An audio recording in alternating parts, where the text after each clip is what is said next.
The Selfish Path to Romance. Download Chapter 1 for free at drkenner.com. This is from Trent. When you're in a romantic relationship, the last thing that you want is your partner not to be sexually attracted to you. So listen to this. Hi, Dr. Kenner. I'm 24, recently married, and struggling with a porn addiction. I've gone 2 weeks without it. When I'm home by myself, I struggle with a constant barrage of mental pornographic images. They keep floating across my mind. I either discard them immediately or indulge them for a while before discarding.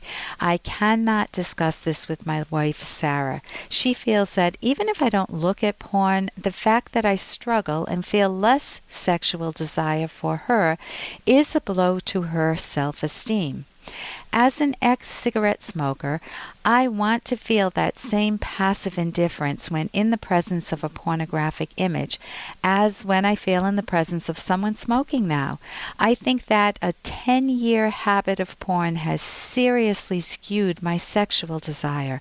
I feel intense sexual desire for porn stars and less sexual desire for my wife, and I want to eliminate the sexual desire for the porn stars and increase my sexual desire for my wife.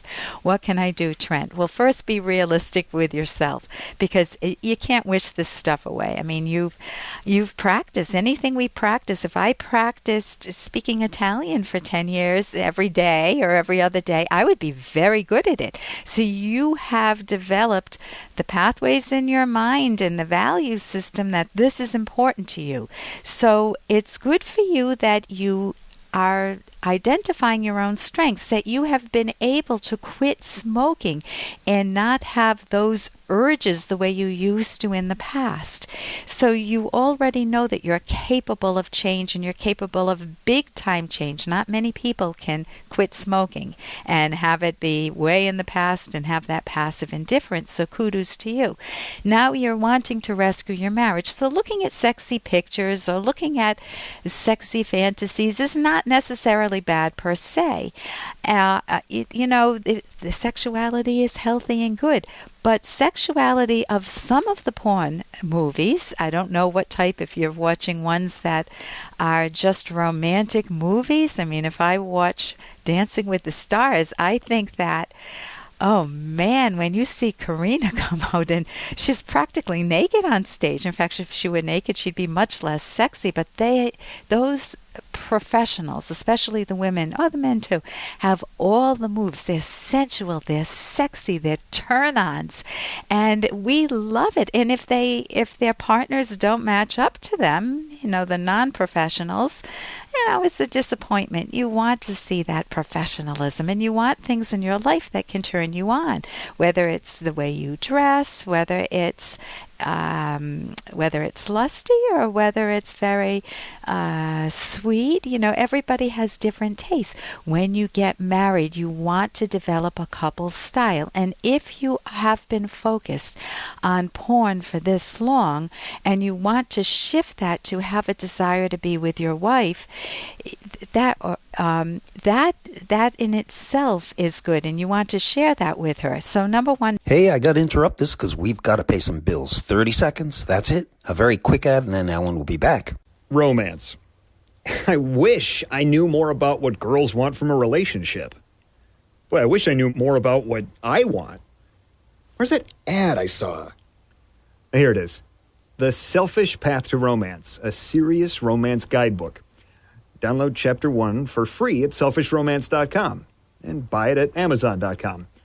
The Selfish Path to Romance. That is interesting. That in itself is good, and you want to share that with her. So number one, know it's effortful. You can't just wish away this attraction to the porn stars, but change is possible, and it's possible for you, and you have some strengths. Number two, there are wonderful skills that you can learn to recalibrate your emotional response. It takes time. Be realistic with your expectations. As I said earlier, you want to say a little less attracted, a little less attracted. Sometimes change can happen quickly. I stopped biting my nails overnight when I spent what I thought was an outrageous sum of money to get my nails done when I was I guess a very early marriage. I just thought that was so expensive to have someone paint my nails that I never chewed my nails or bit them again. And that's cool, but that's rare. So know that it takes time. Know what genuine romance is. Know what your aim is. It will be an upgrade for you, because if you're valuing a romantic partnership, a melding of the souls, a melding of the bodies, representing that you value your partner, that she is your chosen top social value in life, and you're hers, and you learn how to cherish each other. You learn what turns you on and what turns her on, and where you can come together with that and play around with it and experiment in ways that are within both of your comfort levels. That will go a very long way. So how can your wife compete for your affection and sexual desire? With porn stars. You know, what do they get paid for? They get paid for being sexy. Well, that's a question you need to answer for yourself. You want to take some time and think, how could my wife compete? What were you attracted to when you met her? Then, here's another skill you can use. See the next episode, or see the full picture of what goes on within porn stars' lives. Now, you may not know, but I worked with people who worked in part of that industry for a while. I was the therapist, and I had people who were prostitutes or who were, their lives were wrecked with drugs, or they were dancers. And when you see the ugliness, the hideousness, the destruction of family lives, what happens to their kids, the porn movies may not be as attractive, and your wife may look a heck of a lot more sexy to you. Now, I'm not saying to get rid of your desire for fantasies or your admiration of a sexy body, but take a look at what's appealing for you and know the context a little more, which might help fade it. For example, if you are trying to quit smoking and you are shocked, you've never thought of this, but you see the lungs in the Science Museum of a smoker versus the pink lungs, the black lungs versus the pink lungs of a non-smoker, maybe that's the moment where you reach the conviction and you shift gears. You also want to see very sexy or healthy images of a good sexual romantic relationship. For me, it's reading Atlas Shrugged and seeing the wonderful sexual scenes reading the sexual scenes in that book. You also want to know about your own porn habit. When did it start? How did it keep going? And what is your connection with the females? And you want to basically focus on your strengths and be very honest with your wife. Work with her. If you can go out to counseling, that's great. You can check out my book with Dr. Ed Locke, The Selfish Path to Romance, How to Love with Passion and Reason, at Amazon.com.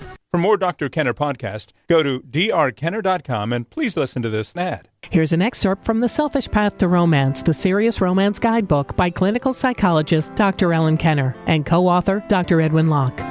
Loving a narcissist is a frustrating, painful, and ultimately heartbreaking experience because they have unlimited wants but nothing positive to offer another person. The more narcissistic a person, the worse it is for romance. We should add that there are people we call clueless when it comes to relating to other people, and yet who are not actually narcissists, nor are they suffering from any inborn disorders such as autism. They are typically people who have been deprived emotionally in childhood and thus not in touch with their emotions and are impoverished when it comes to having their own values. This makes it hard for them to be sensitive to the emotions and values of others, simply because they do not know any better. You can download Chapter 1 for free by going to drkenner.com, and you can buy the book at Amazon.com.